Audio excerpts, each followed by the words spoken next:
দেখাবো একটা নতুন ফল। অ্যাকচুয়ালি নতুন কিনা আমি বলতে পারবো না, কারণ অনেকেই আগে দেখে থাকতে পারেন। তো এটা হচ্ছে আমার মামা বাড়ির এলাকা, তো ওখানে আমি গেছিলাম। তো সেখানে এটা আমার একটা মামার ছেলে, মানে আমার মামাতো ভাই। তো আমি ওকে বললাম যে চল, এরকম আমার গোল ফল অনেকদিন খাই না, তো একটুখানি খাবো। তো ও ওদের বাগানে নিয়ে গেছিলো আমাকে।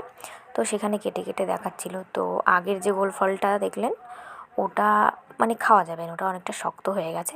এটা অনেকটা সেই তাল শাঁস যেরকম হয় না, ওরকম হয়ে থাকে। তো তারপর ও আমাকে অনেক কিছু বলছিল আর গোল ফলটা কাটছিল। তো ফাইনালি ও এই যে এই ফলটা কাটার পরে ওটাও মানে টেস্ট করে দেখলো, টেস্ট করে আমাকে বলল যে হ্যাঁ দিদি, এটা ঠিক আছে মোটামুটি, তুই এটা খেতে পারিস। তো তারপর ও ওটা বললো যে একটু নোনতা নোনতা খেতে লাগছে, নোনতা মিষ্টি। তো তারপর ও ওটা কেটে আমাকে